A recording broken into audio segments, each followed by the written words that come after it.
Getting back to the Puerto Rico situation now, what do you think is the numbers that will come here? Don't scare people, because you know what? It can flip the political structure of Central Florida. It can do all kinds right? of things. Yeah. Yes or no? Yes. Okay. Yes, So yes.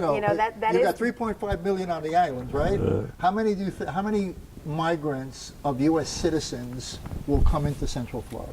We've heard reports of all kinds of numbers, but the most But there's 100,000 coming every year now. The most stable number right now that I've seen repeated in some of the reporting has been at least 500,000 people. Wow. Now, we were expecting that amount of people in the near future, right? Within the next decade, maybe 12 years. This has just accelerated it, right? What so time, you're going to what time element do you think, Victor? It depends how devastated, how people will be able to get out of the island. You remember the other factor is the airlines need to cooperate with us to get those folks out of there, because when you have people who are clinging to their life and they just barely living, you need to get them out there as soon as possible, because to build the infrastructure is going to take the workers to go in there and work and clean out. And material. And it's going to take time. And you can't have people laying around there blocking what they're going to do. So how much time do you think it'll take to clean this mess up? God. Well, You put it this way, saying that Katrina has taken, what, 12 years? They and still they not. still haven't made it back. Right? They haven't. They still So, haven't fixed. That depends on how we act and react as a nation. But here's the thing. We reconstruct and we help rebuild the island. There are more people like our uncle that wants to stay. They want to stay home. They want to be within their own structure and community. But they've gone through a real trauma. You know, they've gone through a real trauma. And you know, you're going to have people that are older that are not going to be able to withstand what's going on there physically and psychologically. Correct. Right. Right. You know? Correct. Is there a negative element? Because I know there was a curfew. Is there a negative element that goes out in the night and, you know, We takes weren't there long advantage? enough to see it. We want the problem there that I also call for the military police for escorts of supplies, of military police supporting law enforcement. I understand that the governor here was going to implement 1,200 or 1,500 FDLE, you know, officers from the state going down there. Well, they have some from New York as well. And I asked, you know, and I'll say it again publicly. You're going to go to an island that speak predominantly Spanish. You need to have officers that are at least bilingual. I would say I encourage that, because they could understand the language and they can communicate much better and make sure that no mistakes are going to happen, because you know that all you have to get is one shooting or one alleged and it's going to blow up and everybody's going to you know, they're going to say something. But to me, we should try to prevent that, to send officers that and I know those officers are very well, good intention. You know, I was a law enforcement for 20 years. I think that we just need to send guys who are bilingual to. It's important, not only the language, but you know, there is a level of cultural competence to understand what the people on the island, how we live, what we do, what's important to us. You know, but even in Florida, it's not just because it's on the island and we need extra security. We need extra security here during Irma. We had the governor call for. Well, we got a curfew. Escorts. We had curfews, and we called for escorts with highway patrol escorting fuel to specific locations because they were running out of fuel in order to get things moving, you know, twofold. There's a safety mechanism there, and there's also a timing mechanism there. So this is not unique to just Puerto Rico. This happened here. It'll happen in the next storm, in the next state. It doesn't matter. How you deal with that and what we navigate behind it is what's important. Have you gone to South Florida recently? Have you gone to Miami? Drove? No. Did you drive? No.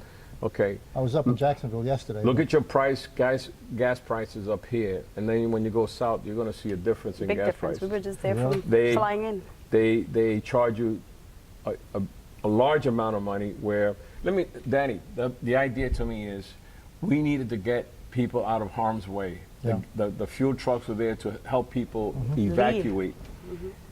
If you don't have the funds, if you don't have the money, and if you kept the gas prices at a minimum where people can afford it, you know, not raise it up because there's a storm, because Texas, had a disaster and they shut down the plants, and now you raising the gas prices here because something happened over there. But you have storage, you have levels of gasoline here, and you're moving trucks in there to refill those gas stations, and then you jack up your prices. Who does that hurt? Well, isn't it Pam Bondi supposed to be making sure that For price gouging, yes. that doesn't happen? I mean, you know, that's her part of her job, and I saw her on television last week saying that she's supposed to make sure, and she gave a warning, but it happens no matter what. Well, for Irma, for Florida, South Florida, you're looking at 3 million All right, people why were don't you tell me what you're evacuated. thinking, Victor? Tell me what's on your mind. Hey, I'm thinking that as a laborer, as a 40 years of public servant, I want to make sure that we give a break to our consumer. You know, when times of need, there's no doubt in my heart. Bring the prices down, make sure people have what they need to survive a storm and to get out of harm's way. But if you make it difficult for them and they start fighting amongst each other just to get a $10 worth of gas, you know, that's a hardship. And to me, the prices needed to not go up, go down. And that's what when I went down to South Florida recently, that's what I saw, that the prices were extremely high. Yeah. Well, we're out of time right now, and what we're going to do is we're going to do a little wrap. But I want to get, you know, you guys are a very interesting duo because of you're the dad and you're the daughter, right? Not to, you know, I hope so, but yeah. you're both powerful, influential people, you know. So, and you're Puerto Rican. So I'd like to invite you back as soon as possible that your schedule permits to keep updating what's going on in Puerto Rico. We reach a lot of people here. Sure. And I would like you guys to get out the message. There's one more thing that I wanted to ask you. What kind of drives are being done right now in Central Florida, and who are the organizations that people can call to give stuff? So locally, we actually have a coalition with the acronym of CASA, and forgive me because I've forgotten what the acronym means, but it is a coalition of members of local community, nonprofits, and leaders within the community that actually post Irma. Prior to Maria, were trying to navigate donation drives and information needs here to send to Puerto Rico, and then of course Maria occurred, so it delayed a little bit on the logistic to send, but they've been collecting and incredibly active every day since Maria. And that's at the Acacia Centro Borinqueño here locally on Econ and 50. I know that in Tampa they're also doing something the same. In South Florida they're collecting. The mayor of Green Acres had been collecting, legislators It sounds have like been it's going to be an collecting. ongoing thing for a long And time. it's for a long time. Then It's for a long Kissimmee, time. they're also collecting in Kissimmee as well as we speak. I mean, the outpour is tremendous throughout the state, throughout the country. Let's face it. You know, it's been. There's no lack of support to try to send stuff and collect things. I'm going to It's ask you getting a it question that I want to across. close with, okay? Okay. How do you think this occurrence will affect statehood for Puerto Rico? Or will it? I don't know. I think that now. Are you? I'm for statehood. You are a statehood. I'm for I thought statehood. you're not a Republican, are you? No. I gave it back to you. No, did. I know. You totally did. No. I'm a big D. Big D. You're for statehood, and what about you? Are you for statehood? I actually don't have an opinion on it simply because I was born and raised in New York and, you know, raised my family here. So my feeling is the folks on the island are the ones that need to decide what this means. If Puerto Rico was a state, do you think that this incident would have been treated in any way, shape, or form differently? I do. You do? Okay. I think that it's obvious that if you had a position as one of the states of, you would have the availability, the support, without any reservation. You would have had everything there, soup to nuts, as we said. We say in New York. You would have everything that you needed. I think that the misconception of Puerto Ricans, who are Puerto Ricans? They're American citizens. They fought for this country. They have been here all, since 1917. I mean, it's not like they just came yesterday. And said, but they got second-class citizens because they can't vote for president. Well, so I was kind of going around it a little bit Well, and saying, that's because they can't vote for president, do you think that it's affected ¿Por quién tiene la culpa de eso? I don't know. I'm asking you. Who started that? Who made it? Who said you could serve this country, but you can't vote for your president? To me, it's like, what? Are you kidding me? If I'm going to serve this country, I want to participate in who runs, 100%. you know, who's going to be the president. Yeah. I think that should have been done a long time ago. But now with statehood, people can feel, pues ahora yo puedo votar por el presidente, Yeah. el Congreso, Right. or U.S. senators. Right. It's going to make a difference. Big difference. It's going to make a difference. Big difference. And fíjate, whatever happens now has consequences in the end. Both sides. Yep, yep. That is true. I also noticed that there was a suspension of the Jones Act. For 10 days. Okay, but nevertheless, wait a second. Does that mean there could be a suspension of the Jones Act as an executive order going forward? Could they get away with that without Congress? I mean, I hope so. if you can do it for 10 days, you know, I hope why not so. just do away with it? Because it's a stupid law. It's something, Yeah, we agree on that. you know, it was something that was passed in the 20s. It's already outdated. It's something that, por mí, you know, Dios mío, ayúdanos, because these guys, they harp on that, 10 days. It But takes that- 5 days to get from here They to. don't even realize, just like that Hope ship, Yeah. you know what, it just arrived today. Yeah, The comfort. Yeah, the U.S. comfort. Yeah. Comfort. It's like 5 days. It takes them Yeah. 5 days. 5 días, 500 doctors, Mm-hmm. or whatever, you know, nurses, everything, medical attention.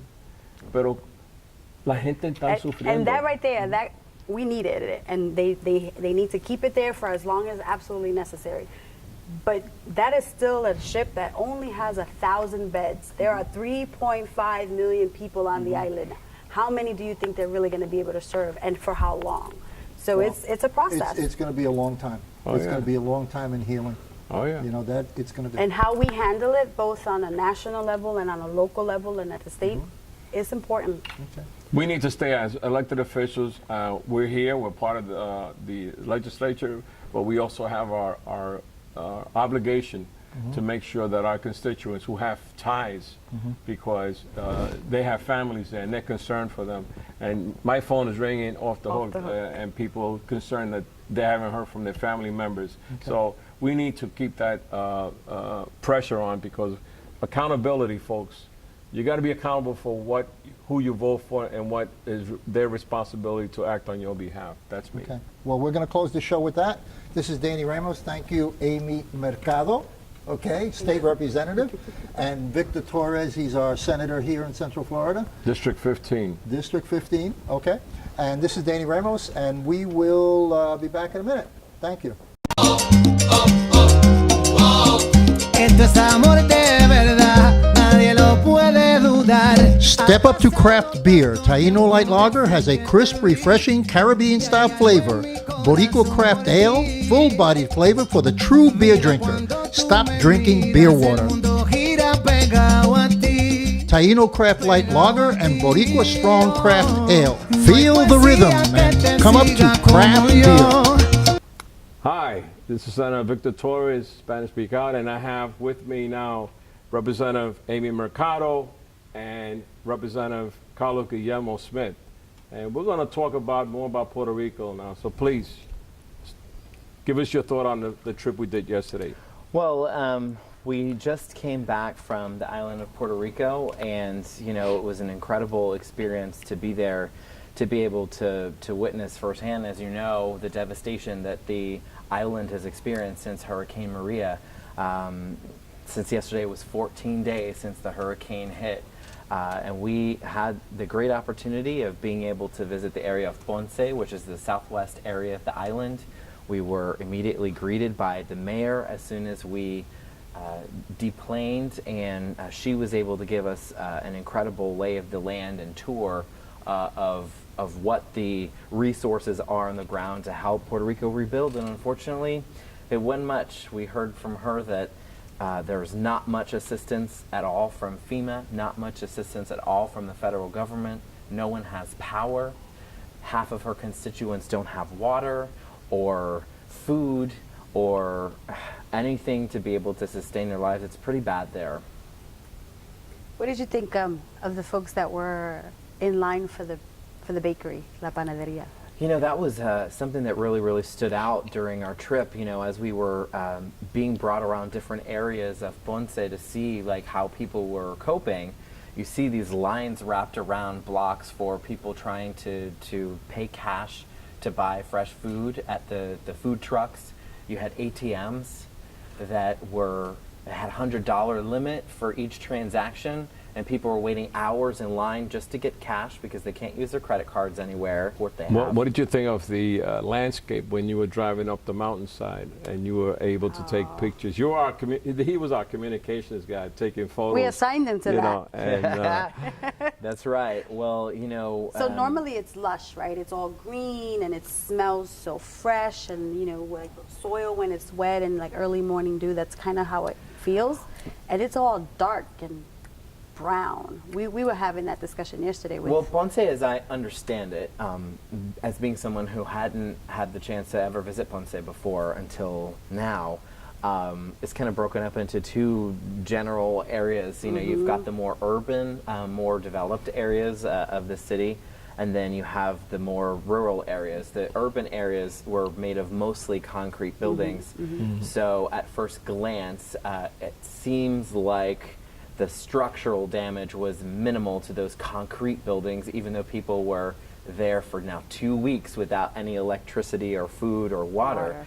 But then when we went further and further up the mountain in the more rural area, that's when you could see the real desperation and devastation. What I remembered most was there were some homes when we drove by that all that was left standing was a couple of walls of bathroom tiles and a shower head.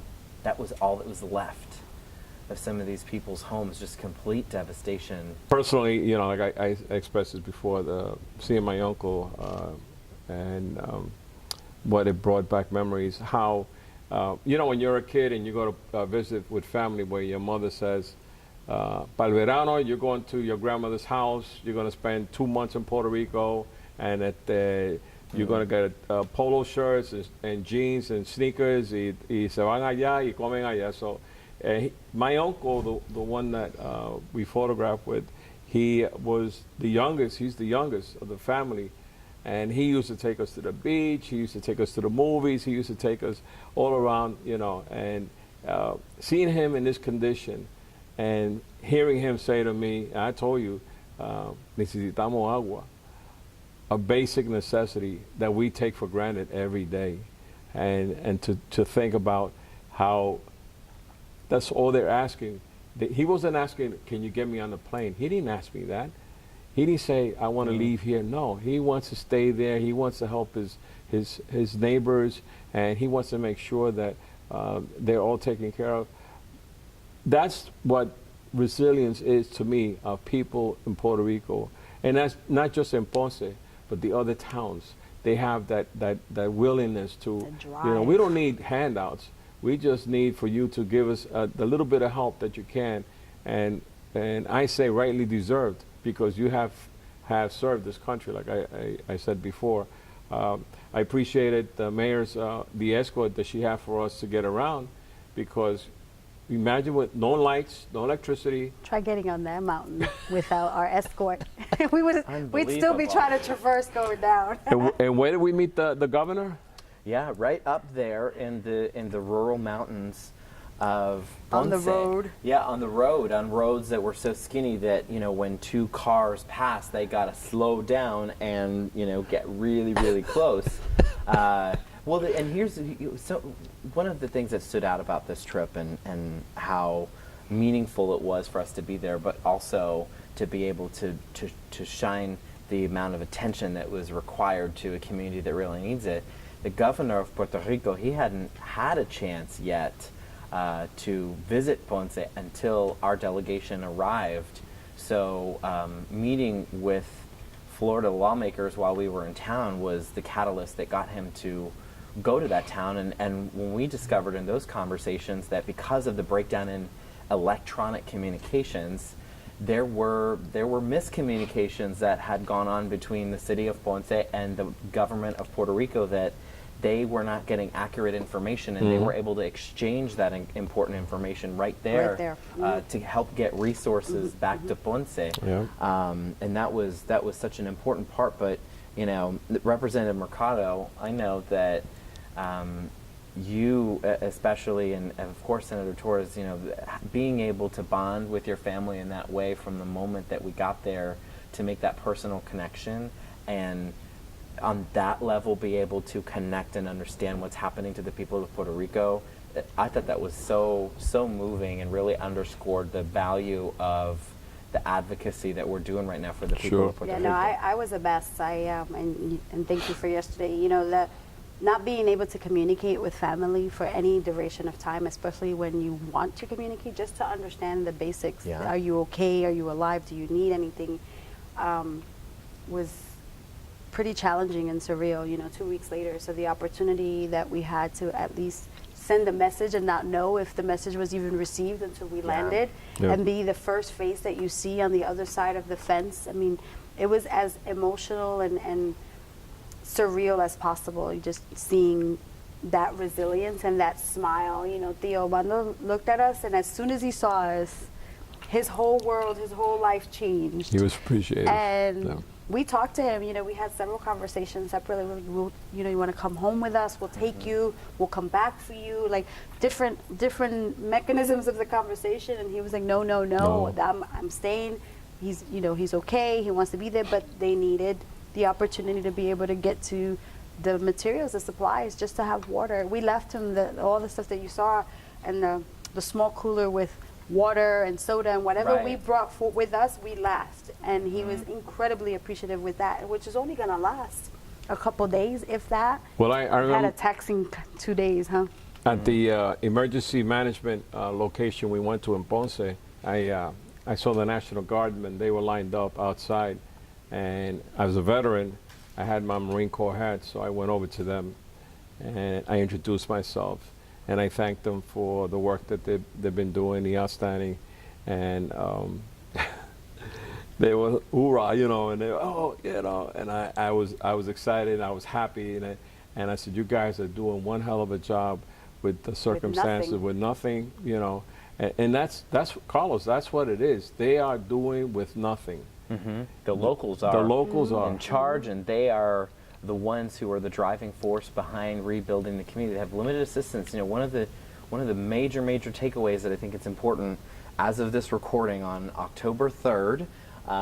You know, things may change in the next few days, but the port, the ship port in Ponce is totally open for business. They are ready to accept emergency supplies, donations, things like bottled water, food, batteries, feminine hygiene products, everything that they need to sustain that community. But the problem is the port is totally empty. And part of the reason it's totally empty is not only because of the chaos in this response so far from the federal government and the miscommunication and miscoordination, but also because people have heard rumors and misconceptions that that emergency items that are arriving at other ports on the island are being turned away. Some of those reports are accurate in those locations, in those ports, but not in Ponce. Data was clear. There was no debris. There was nothing there. And it's visible during the day because you don't have no air traffic. As our jets landed, I know there's no towers, there's no electricity, so they're doing it visually. They're coming in and landing. And I'm going like, well, why? C-130 is a big cargo planes the military has, you know, with water, tons of water, you know, to make sure that these people have food. Even the ships from the other islands, you know, I saw a report a couple of days ago that they were loading ships with fuel from the Dominican Republic. Now, you know, that should be an opportunity to receive them in Ponce to be able to have the fuel that they're lacking. Fuel. They don't have any fuel. FEMA's not providing it right now. Well, like Amy had spoken about the one-stop center where we can have all these agencies, DCF, the medical, jobs, housing. We have to coordinate and make sure that when they arrive here in the different areas, because right now the governor only issued to 3 locations, not the 5 that we requested. So that would happen. But you were right when you said the special session needs to be done before our session begins in January 9th, because once session starts, we can't wait. You need it now. You're behind the 8 ball. Yeah, we need it now as they move forward there, and if they decide to come here, we don't want to re-traumatize them by sending them to 12 different locations. We want to have them come to one place and, you know, help facilitate the need for, if it's housing, if it's healthcare, if it's educational, if it's a combination of all of those, and for how long and how much and where they need to go and what they need to do. Yeah, I mean, we're ready. We've all been advocating together for a special legislative session to deal with many of these issues right now. It is a progressive agenda to ensure that students who are coming from the island of Puerto Rico get in-state tuition in Florida, to make sure that there's a streamlined process for student intake for kids coming from the island to immediately enroll in K through 12 public schools. Parents' driver's licenses, That's professional licenses, professional licenses educational for pieces. teachers, making sure that we get some of that money back Doctors, for affordable anybody. housing. You know, there's so much to talk about, and we can't wait until January to do this. No. We've got to do this now. We've got to lead. And it's not only because Puerto Ricans are American citizens. They're human beings. They're human beings, and Florida for generations has had a very special relationship with the island of Puerto Rico. And we have a moral obligation to be there for them. You know, one of the most powerful experiences for me while we were on the island was being able to take all of the positive energy and volunteerism and just wanting to help from the people of Orlando, the community of Orlando, when we got together this past Saturday and had our Orlando United for Puerto Rico event, where the whole community, but also Pulse moms, Pulse survivors, first responders from that tragedy, all came out to pay it forward. They really, really wanted to be there for their Boricua siblings.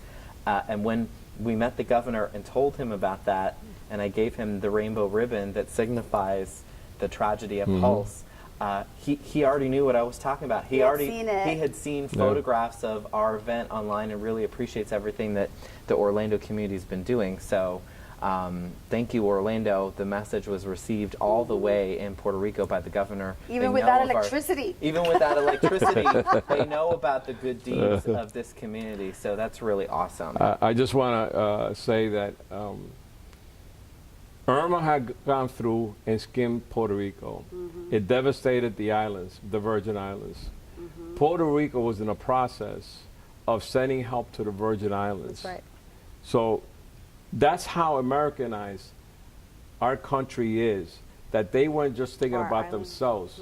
They were thinking about those folks in the Virgin Islands that were devastated in that Irma going through there.